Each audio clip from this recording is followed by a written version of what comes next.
সুপ্রিয় দর্শক, আসসালামু আলাইকুম। কেমন আছেন সবাই? আশা করছি যে যেখান থেকে আমাদের সাথে যুক্ত হয়েছেন সবাই ভালো আছেন, সুস্থ আছেন। আমি ডাক্তার তামান্না মাহমুদ উর্মি আপনাদের সবাইকে সাদর আমন্ত্রণ জানাচ্ছি Renata cancer care presents the doctors ডায়েরির আজকের বিশেষ আয়োজনে। আজকের এই আয়োজনে আমাদের সাথে রয়েছেন একজন লিজেন্ডারি অনকোলজিস্ট।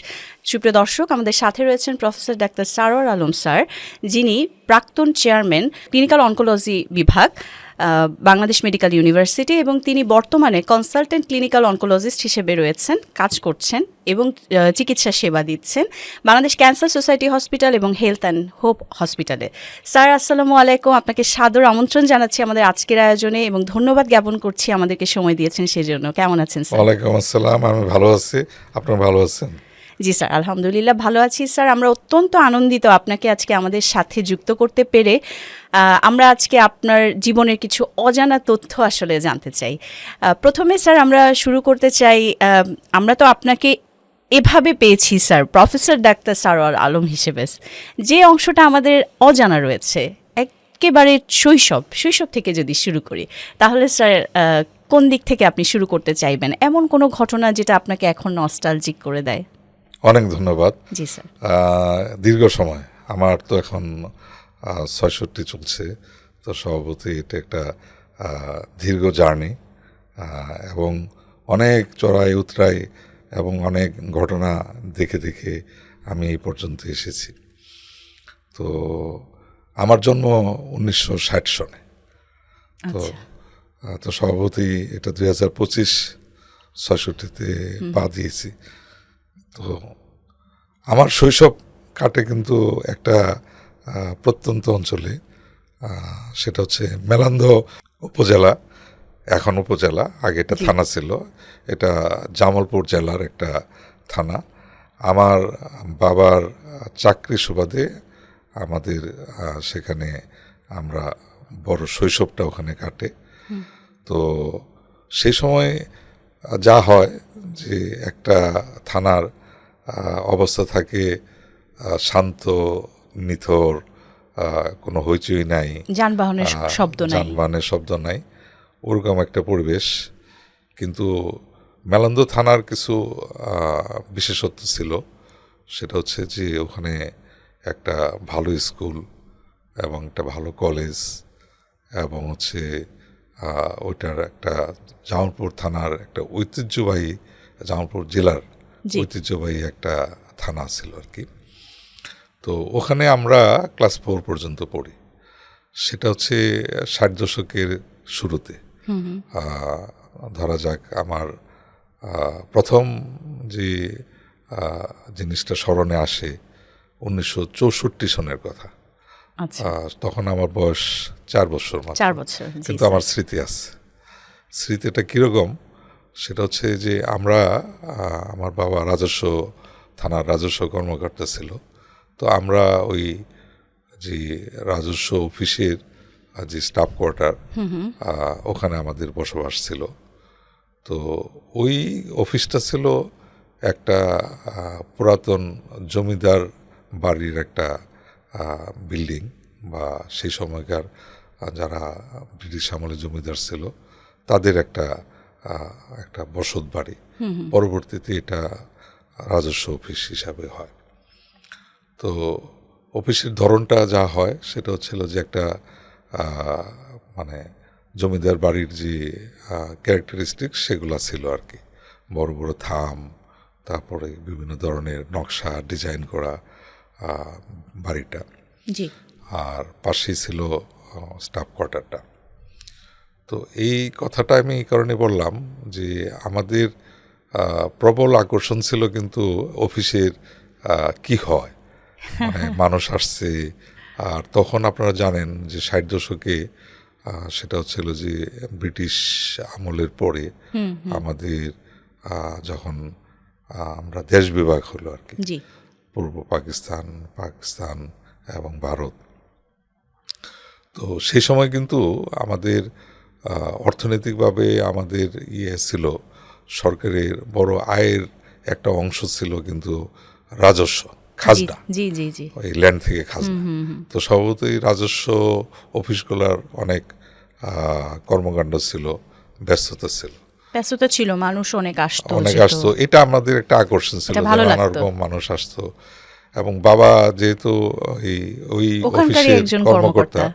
তো এই বাবার প্রতি সমীহ, বাবার অফিস, ওটা বাবার কাগজপত্র এবং অফিসের কাগজপত্র, এগুলো আমাদের মানে খুব যে কি হয় এখানে, লোকজন আসছে বিভিন্ন, যারা নায়েব, তারপরে যারা খাজনা নেয়, তহসিলদার, এরা বিভিন্ন টেবিলে বসা, টেবিলগুলা পোড়ানো, তারপরে টেবিলের উপরে বিভিন্ন ধরনের ওই যে বড় বড় পাথর যেগুলো দিয়ে কাগজ চাপা দেয়, সেই ধরনের জিনিসগুলো আমাদের আকর্ষণের বিষয়বস্তু ছিল। আমার বয়স তো তখন 4 বছর, বুঝতেই পারেন। 4 বছর।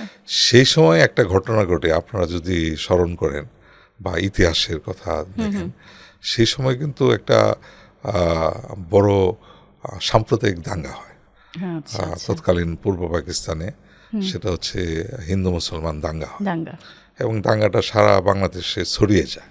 তো স্যার, আপনি তো মাত্র 4 বছরের শিশু ছিলেন, কতটুকু মনে আছে? আমার যথেষ্ট মনে আছে, এই জন্যই আমি এটা দিয়ে আমি শুরু করলাম। আচ্ছা।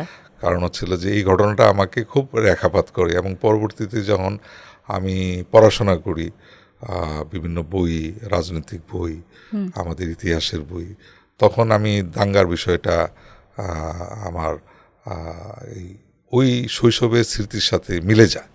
আচ্ছা। ওইটা কীরকম, সেটা হচ্ছিল যে আমরা বুঝতে পারি যে একটা টান টান একটা পরিস্থিতি ছিল, উত্তেজনা। একটা উত্তেজনা, টান টান পরিস্থিতি ছিল। ওখানে হিন্দু সম্প্রদায় যথেষ্ট ছিল মুসলমানদের সাথে সাথে। এটা তো বাংলাদেশের তখনকার চিত্র, যে হিন্দু এবং মুসলমানরা পাশাপাশি থাকতো। হ্যাঁ, আমরা তো এটা এখনো এখন থাকি। পর্যন্ত এখনো থাকি। Right. তো সেই সময় আমরা দেখলাম যে একটা টান টান উত্তেজনা।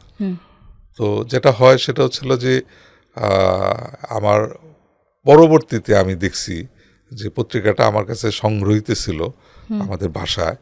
পরবর্তীতে এটা হচ্ছে 60 দশকের শেষে একটা পত্রিকার একটা পাতায় পূর্ব পাকিস্তান রুখিয়া দাঁড়াও, এই ধরনের একটা হেডিং ছিল, আচ্ছা। এবং হেডিংটা কিন্তু খুবই বিখ্যাত।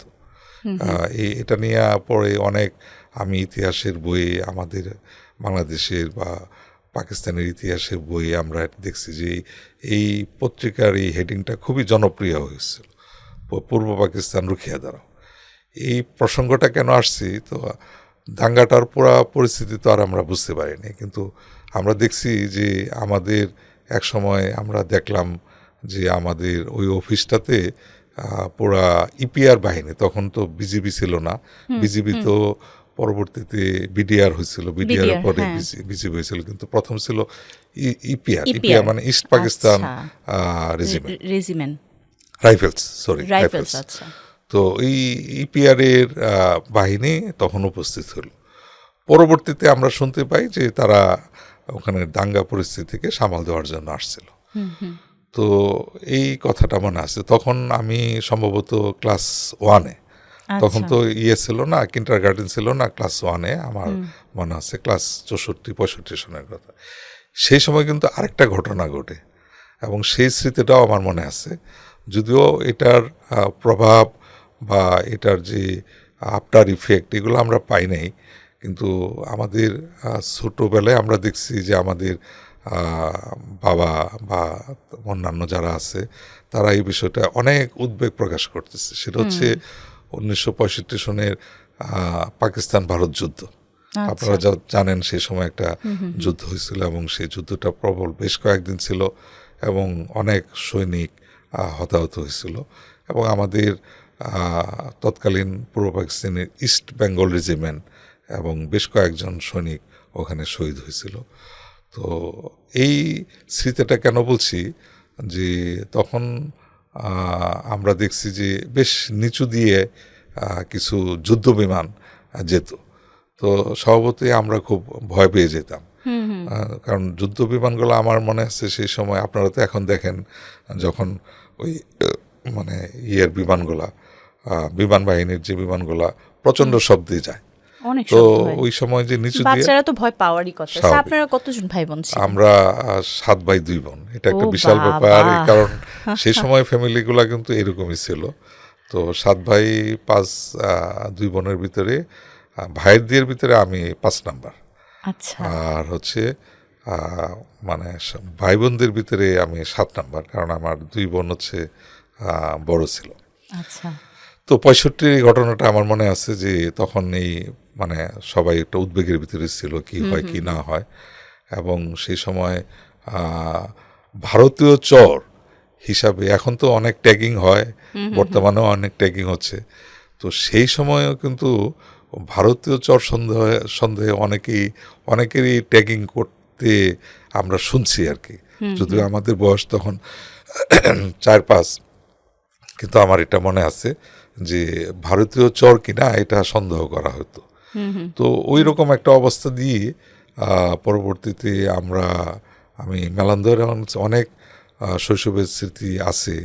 বিশেষ করে আমাদের তখনকার যে থানার যে কম্পাউন্ডটা, এটা রাজস্ব অফিসের সাথেই ছিল আর কি, পাশাপাশি ছিল।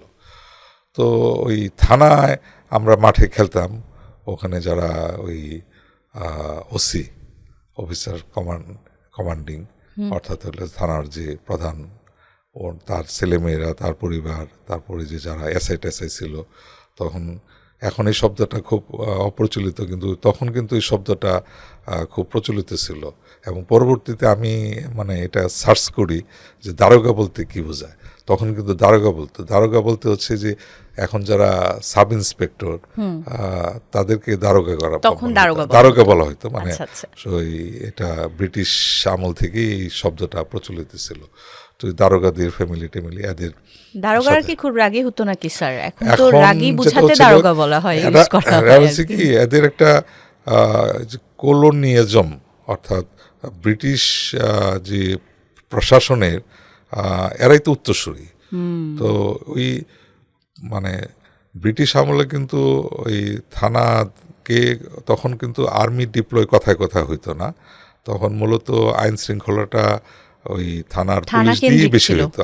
আমরা যদি ব্রিটিশ আমলের আন্দোলনগুলা দেখি, আমরা যদি বিভিন্ন সময় ওই প্রীতিলতা, তারপরে যারা আছে সেই সময় যে সন্ত্রাসী কর্মকাণ্ড, তথাকথিত সন্ত্রাসী, তারা তো তখন ব্রিটিশের বিরুদ্ধে আন্দোলন করত। তো ওই সময় পুলিশ দ্বারাই কিন্তু এদেরকে নিয়ন্ত্রণ করত বা অত্যাচার করত।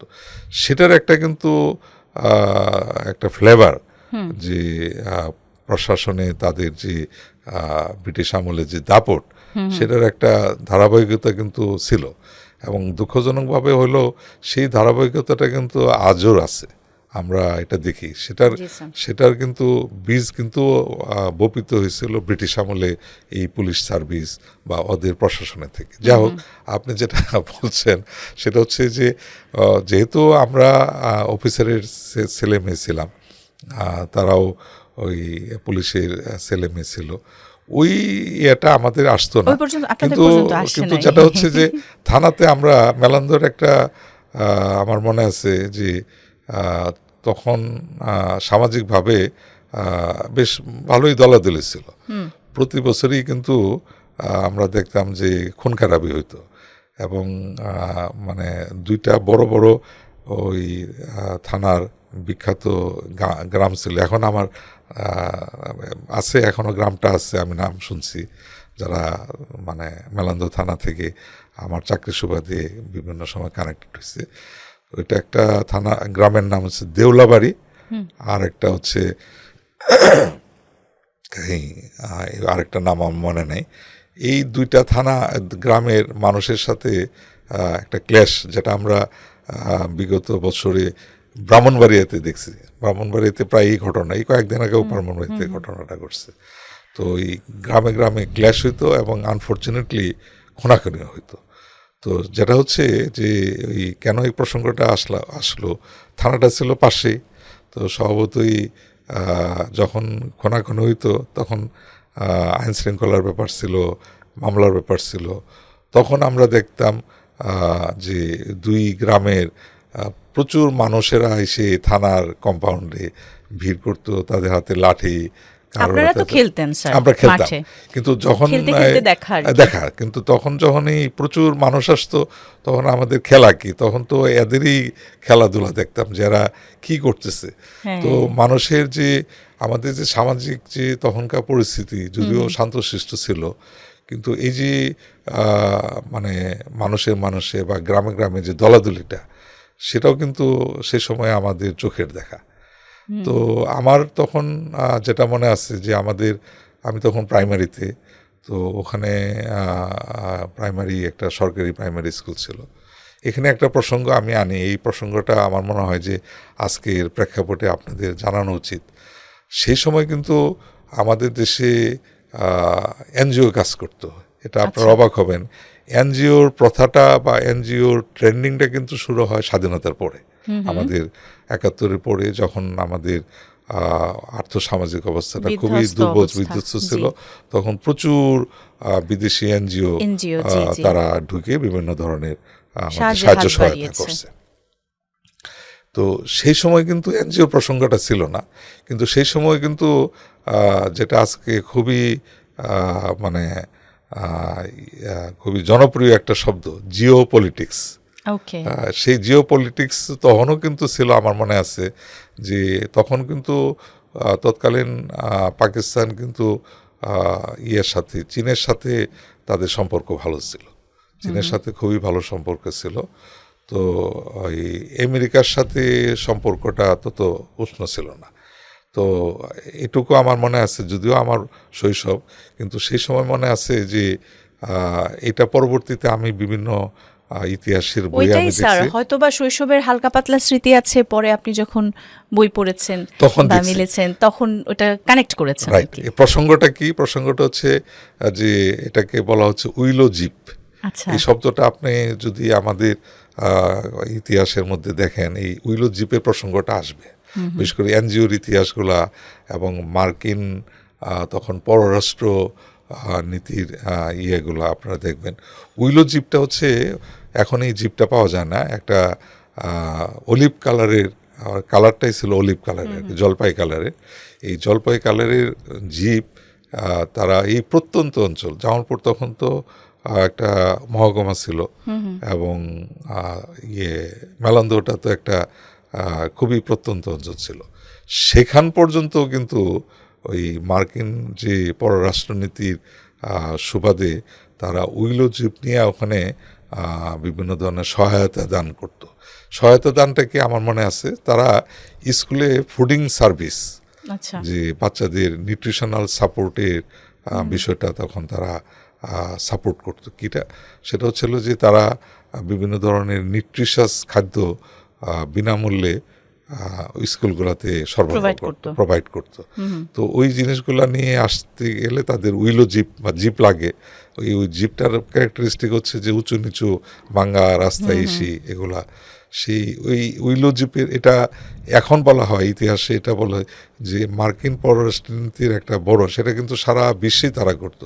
আফ্রিকার রাষ্ট্র, এই বিভিন্ন দেশে দেশে, এশিয়ার অন্যান্য দেশে দেশে কিন্তু সেই ৬০ দশকে এটাকে মানে উইলো জিপের মানে পররাষ্ট্রনীতি বা পলিসি, এই কথাটা বলা হতো। তা আমার এটা এখনো মনে আছে যে উইলো জিপগুলো নিয়ে বিভিন্ন খাদ্য সামগ্রী আমাদের প্রাইমারি স্কুলে পৌঁছে দিয়েছে। তো এইভাবেই আমার ৬৫, ৬৬, ৬৭ সনে বাবা সিদ্ধান্ত নেয় যে আমরা ময়মনসিংহে সেটেল হব। তো ওখানে আমরা পরবর্তীতে ৬৭ উনি একটা বাড়ি করেন, সেটা হচ্ছে ময়মনসিংহ শহরে। তো আমরা ওখান থেকে ময়মনসিংহ শহরে আসি। তো ৬৭-তে এসে আমি তখন ক্লাস 4-এ, আমার মনে আছে আমি ক্লাস 4-এ যখন পড়ি তখন ময়মনসিংহে আসি। তো আসার পরে যেটা হচ্ছে যে শহরের কনসেপ্টটা তো মানে একেবারে ভিন্ন রকম। তো আমরা শহরের যে বিল্ডিং, গাড়ি ঘোড়া, যদিও তখন জেলাটা খুব মানে ছিল না, উন্নত ছিল না, ময়মনসিংহ শহরটা খুব উন্নত ছিল না, কিন্তু ওইটার একটা বিষয় ছিল ময়মনসিংহ শহর। এখনও যদি আপনারা ময়মনসিংহ শহরে যান, ময়মনসিংহ শহরটা হচ্ছে সেটা আমরা যদি ময়মনসিংহ অঞ্চল বা ময়মনসিংহ বিভাগের কথা বলি, সেটা কিন্তু একটা একটা বিশেষ একটা দিক ছিল, যে দিকটার জন্য ব্রিটিশ আমল থেকেই ময়মনসিংহের শহরে এবং শহরের আশেপাশে বিভিন্ন ধরনের জমিদার বাড়ি পাওয়া যায়। আপনারা প্রচুর জমিদার বাড়ি, যেমন আমরা রাজশাহী অঞ্চলের নওগাঁ, নাটোরে দেখি, ওখানেও কিন্তু মানে অর্থনৈতিক কারণে বা আর্থসামাজিক কারণে কিন্তু এই ঘটনাটা ঘটে। ময়মনসিংহ এই সময় ছিল, কিছু কিছু জমিদার বাড়ি তো স্যার এখনো আছে, কিন্তু সেগুলো তো পরিত্যক্ত, সেগুলো সরকারের এখন সম্পদ। আমি কেন বলছি যে প্রচুর শহর কেন্দ্রিক এই জমিদাররা কেন ময়মনসিংহ শহরটাকে বেছে নিয়েছিল, এটার কারণ আপনি মনে দেখেন যে মুক্তাগাছার জমিদার বাড়ি, আবার এদিকে গরিবের জমিদার বাড়ি, এবং টাঙ্গাইলও তো তখন ছিল, টাঙ্গাইলের করটিয়া, অমুক তমুক অনেক জায়গায় আছে। কিন্তু এটার কারণ হচ্ছে যে অর্থনৈতিকভাবে তখন যে এগুলা অর্থনৈতিক মানে আর্নিংয়ের যে সোর্সগুলা, সেগুলো থেকে ময়মনসিংহ রিচ ছিল। এর মধ্যে দুইটার কথা আমি বলবো, সেটা হচ্ছে ধান এবং পাট এবং মাছও ছিল। মাছের প্রতি ব্রিটিশদের এবং জমিদারদের আকর্ষণটা তেমন ছিল না, কিন্তু জমি এবং হচ্ছে পাট, এই দুটার প্রতি তাদের আকর্ষণ ছিল। প্রচুর উর্বর জমি ময়মনসিংহে, এবং ধান প্রচুর হইতো, উদ্বৃত্ত হইতো, এবং সেটা হচ্ছে গিয়ে পাটও উদ্বৃত্ত হইতো। তো পাটের তো একটা বাজার আপনারা জানেন ঐতিহাসিকভাবে, সেটা হচ্ছে ব্রিটিশ আমলে এটা একটা বড় ব্যবসা। আমরা ডান্ডি, এশিয়ার ডান্ডি বলতে নারায়ণগঞ্জ, এবং হচ্ছে বিভিন্ন জায়গায় পাটের যে চাষাবাদ, পাটের যে ইয়েগুলো, সেগুলো আলটিমেটলি উৎপাদন, সেগুলো কিন্তু এই ময়মনসিংহের এই অঞ্চল থেকে প্রচুর পাট উৎপন্ন হতো। এবং এটার একটা আমি আপনাদেরকে মানে কানেক্টেড করাই দিই, যে পাট এবং ধান আনার জন্য যেসব অঞ্চলগুলা বেশি হইতো, ব্রিটিশ আমলে কিন্তু সেই সব জায়গাগুলোতে তারা কিন্তু বিভিন্ন কানেকশান, রেলওয়ে, রাস্তা এগুলো করছে। কেমন, সেটা হচ্ছে যে আপনারা হুমায়ুন আহমেদের মানে নানান বাড়ির কথা শুনছেন, ওনার নিজস্ব বাড়ি তো কেন্দুয়া, সেটা হচ্ছে ও নেত্রকোনা, ময়মনসিংহেরই একটা অংশ। আর হচ্ছে ওনার নানা বাড়ি তো মোহনগঞ্জ, এটাও নেত্রকোনা। এই মোহনগঞ্জ খুবই কিন্তু ব্যাকওয়ার্ড প্লেস ছিল সেই সময়। কিন্তু ইন্টারেস্টিংলি মোহনগঞ্জ থেকে ধান এবং পাট আনার জন্য ব্রিটিশরা মোহনগঞ্জে সেই সময় এই বিভিন্ন হাওর এর ভিতর দিয়ে তারা এই রেলওয়ে বানাইছে এই মোহনগঞ্জে যাওয়ার জন্য। কারণটা কি, মোহনগঞ্জ থেকে যে পাট, মোহনগঞ্জ থেকে যে ধান, বা মোহনগঞ্জের সাথেই কিন্তু সুনামগঞ্জ তো আপনারা এখনও জানেন যে সুনামগঞ্জ ধানের জায়গা, পরে মাছের জায়গা। তো ওই অঞ্চল থেকে যাতে পাট, ধান এগুলো আসে, সেই জন্য করতো। এই প্রসঙ্গটা কেন আসলো, সেই আমি যে যখন ৬৭-তে দেখলাম যে প্রচুর পুরানো বাড়ি, এটা মানে ময়মনসিংহের শহরের ইতিহাস কিন্তু প্রায় এখন যদি হিসাব করি প্রায় হচ্ছে 350 কি 400 বছরের, 400 বছরের ইতিহাস। তো সেই বসতিটা স্থাপন করার পিছনে কিন্তু কারণ কিন্তু যে এখানে উর্বর জমি, উৎপাদনশীলতা ভালো, মাছ আছে, তো এনভায়রনমেন্টটা ভালো, সেজন্য কিন্তু এই ময়মনসিংহ শহরটা পত্তন ঘটে। এবং পরবর্তীতে ব্রিটিশের পরে বা সেই মধ্যযুগের শেষে বিভিন্ন ধরনের জমিদার প্রথা শুরু হয়, প্রচুর জমি, প্রচুর আয় হয়, প্রচুর খাজনা হয়, জমিদার বাড়ি অনেক আছে। তো প্রচুর আমরা দেখছি যে জমিদার। স্যার, আপনি স্যার গ্রামাঞ্চল থেকে মানে একটু ভেতরের দিক থেকে চলে আসলেন শহরের দিকে নতুন বাড়িতে, সেই সময়ের অনুভূতিটা কেমন ছিল? তো যেটা হচ্ছে যে মানে প্রধান আকর্ষণ আপনি বলতেই হয়, সেটা হচ্ছিল যে চাকচিক্য তখন তো এতটা ছিল না, কিন্তু মেলান্দর থেকে তো চাকচিক্য ছিল। ওই চাকচিক্যগুলা চোখে পড়ে, গাড়ি ঘোড়াগুলা চোখে পড়ে, এগুলো আকর্ষিত হয়। বিল্ডিংগুলা, সেই পুরনো বিল্ডিংগুলা এখনো কিন্তু আছে, যদিও এগুলো আমি একটু আগে বললাম যে এখন এগুলো সরকারের আমাদের প্রত্নতত্ত্ব বিভাগ এবং বিভিন্ন প্রতিষ্ঠানকে দেওয়া হয়েছে। তো এগুলো আমাদের খুব আকর্ষিত করে, এবং সেটা হচ্ছে যে বিল্ডিংগুলোর ভিতরে কিন্তু যে ব্রিটিশ আমলের যে মানে মানে গঠন, যেটা ইউরোপিয়ান স্টাইল, সেই স্টাইলের গঠনে যে আগের জমিদার বাড়িগুলো যেভাবে দেখেন, আমাদের ময়মনসিংহ শহরের পুরাতন যারা মানে একটু ধনী যারা, তারা কিন্তু ওই স্টাইলেই বাড়িঘরগুলা তারা তৈরি করে। ওই বাড়িঘরগুলো অনেকটাই এখন মানে ভেঙে নতুন বিল্ডিং করা হয়েছে, কিন্তু আমরা সেই সময় ছোটোবেলায় আমাদের শিশুকালে আমরা দেখছি সেই বাড়িঘরগুলা। তো ওখানে যেটা আরেকটা আকর্ষণ হয় সেটা হচ্ছে যে কি বলে সিনেমা হল। আচ্ছা, এইটা তো আর মেলান্দ ছিল না, সিনেমা হলগুলো আমরা দেখতাম।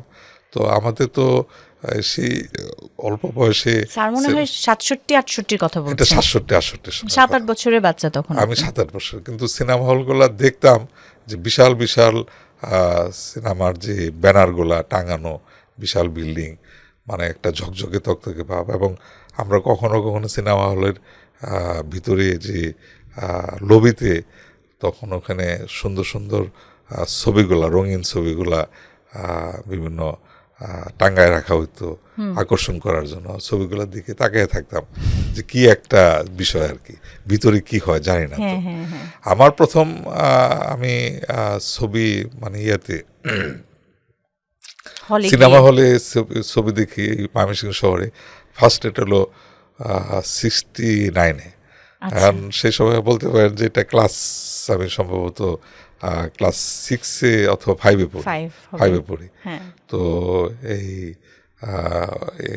বাসা থেকে চুরি করে, তখন আমার মনে আছে যে আমাদের স্টলগুলো ছিল 50 পয়সা দিয়ে ঢোকা যেত আর কি।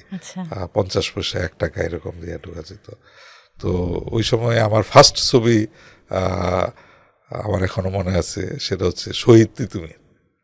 শহীদ তিতুমির নামটা আপনারা জানেন কিনা, সেটা 69-এ আমি ফার্স্ট দেখি। এবং হলটার নাম হচ্ছে সাহেবানী হল। এই হলটা এখনো আছে, যদিও অনেক হল ভেঙে ফেলা হয়েছে। সারা বাংলাদেশে তো এখন সিনেমাগুলো তো আর হলগুলোতে চলে না, তো অনেক হলগুলোতে, কিন্তু সাহেবানী হলটা এখনো আছে। এটা কিন্তু ময়মনসিংহের একটা ঐতিহ্যবাহী প্রতিষ্ঠান। এটা এটাকে বলা হয়তো অমরাবতী নাট্য মন্দির, এবং সেটা মানে ওই 60 দশকের 50 দশকে বা তারও আগে, আই এম নট শিওর, 50 দশকে এটা প্রতিষ্ঠা হয়। এবং সেই সময় কিন্তু সেখানে নাটকের চর্চা হতো। পরবর্তীতে এটাকে মডিফিকেশন করে সিনেমা করা হয়েছে।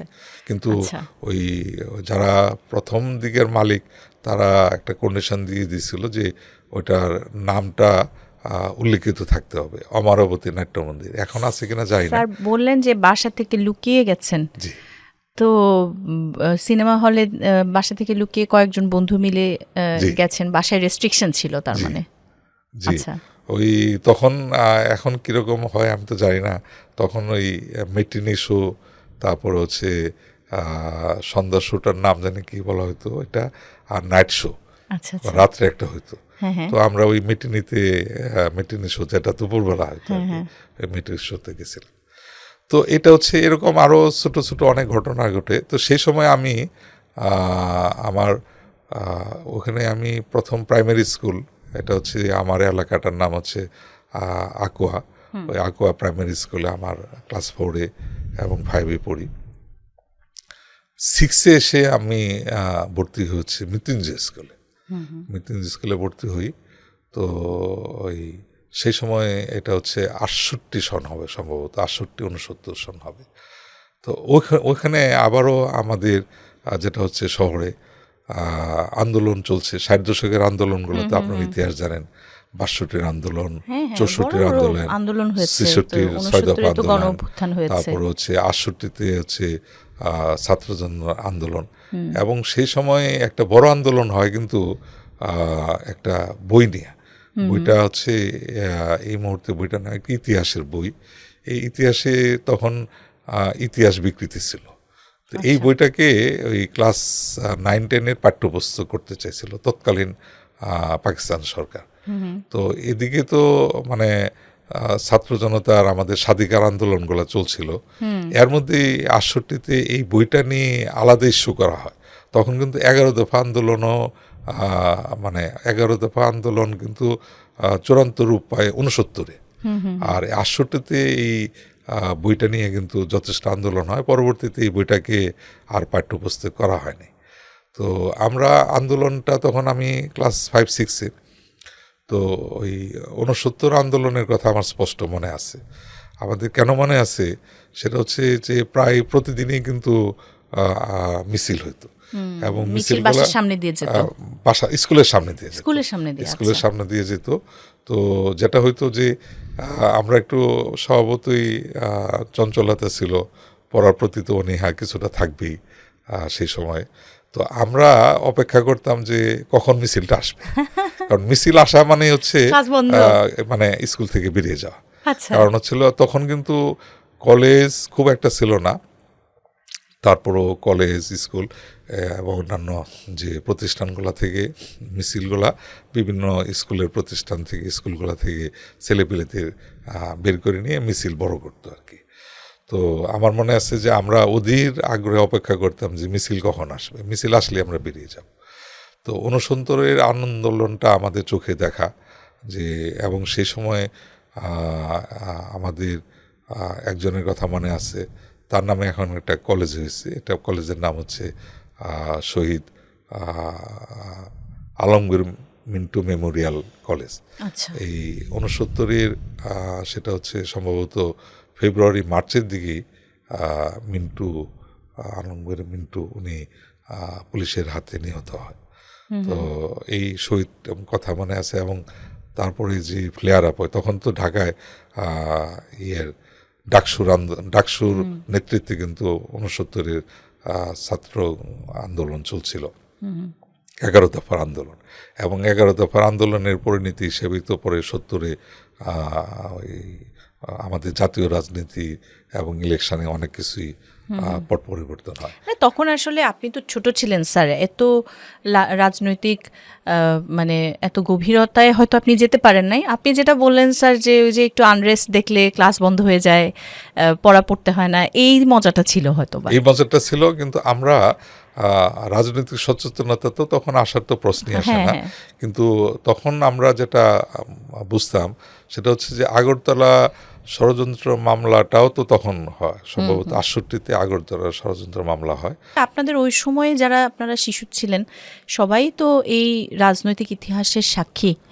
আমি এটা বলতে চাচ্ছি যে আমি রাজনীতি সচেতন হওয়ার তো প্রশ্নই আসে না, কিন্তু এই যে পরবর্তীতে হয়তো বা ইতিহাস এই স্বাধিকার আন্দোলনগুলা, যে বাংলাদেশের বিভিন্ন আন্দোলনগুলা, মানে আমি রাজনৈতিক সচেতন ব্যক্তি তো তার তো ছিলাম না, আমি তো ছোট, কিন্তু এগুলো কিন্তু আমার চোখের সামনে দেখা, চোখের সামনে হওয়া। এই জন্য এখন যদি কোনো আলাপচারিতায় প্রশ্ন আসে যে স্বাধিকার আন্দোলনগুলা কিভাবে উঠে আসছে, তো সেটা আমি একজন রাজনীতি সচেতন ব্যক্তি হিসাবে না, একজন শিশু হিসাবে আমি দেখছি যে আন্দোলনগুলো আপনার দৃষ্টিভঙ্গিতে আন্দোলন হয়েছে, যে আন্দোলন হয়েছে, মিছিল হয়েছে।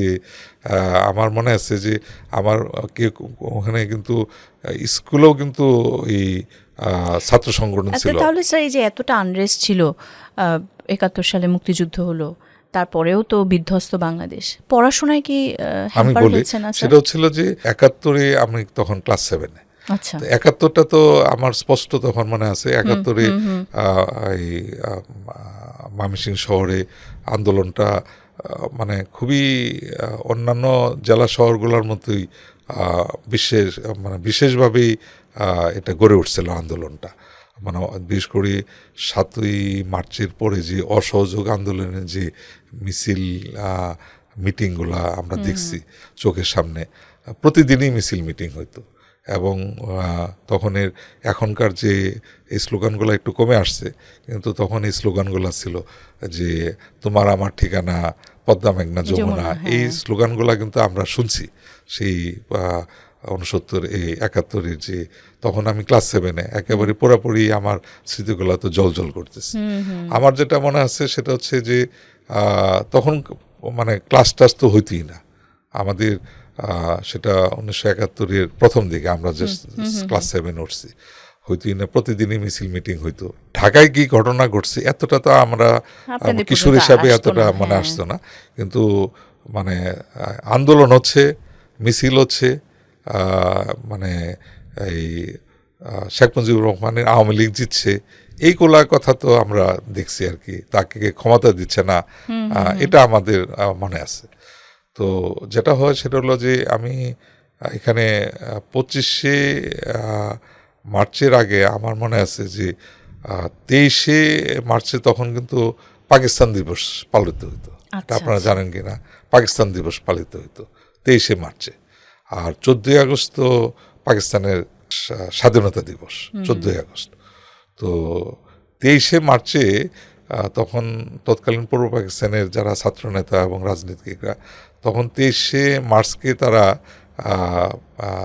আর কি বাংলাদেশ দিবস হিসাবে বিভিন্ন, আমার মনে আছে ওখানে একটা কলেজ আছে, এখন এই কলেজটার নাম ময়মনসিংহ কলেজ, ওই কলেজে আমরা 7 ভাই ছিলাম, তো কে কোথায় কোন দিকে দৌড়াদৌড়ি করতাম আমার বাবা মারা খোঁজ খবর নিত না। তো আমার মনে আছে 23শে মার্চে আমরা ওখানে গিয়ে দেখলাম যে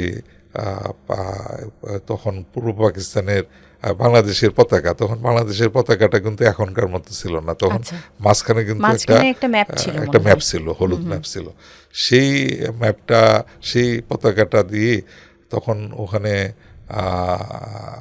প্রথম সারির আওয়ামী লীগের নেতা তখন নেতৃত্ব দিয়েছিল, উনি মারা গেছে, রফিকুদ্দিন ভূঁইয়া। রফিকুদ্দিন ভূঁইয়া উনি দেখলাম এবং অন্যান্য দেখলাম যে তারা সেলুট নিচ্ছে সেই ইয়েতে ময়মনসিংহ কলেজে। তো আমরা একটু দেখলাম আর কি, সেটা শহরের ভিতরেই। তো পরবর্তীতে যেটা হচ্ছে যে 25শে মার্চের যে ক্র্যাকডাউনের দিন অথবা তার আগের দিন, আমার সঠিক মনে নাই, 24শে মার্চ অথবা 25শে মার্চের সকালে হবে, 25শে মার্চের রাতে তো ক্র্যাকডাউনটা হয়। সেই সময় ওখানে যে ইপিআর যে ক্যান্টনমেন্টটা ছিল, সেটা হলো একটু, এটা শহরের একটু প্রান্তে, তখন ক্যান্টনমেন্টগুলো একটু তো শহরের প্রান্তে থাকতো।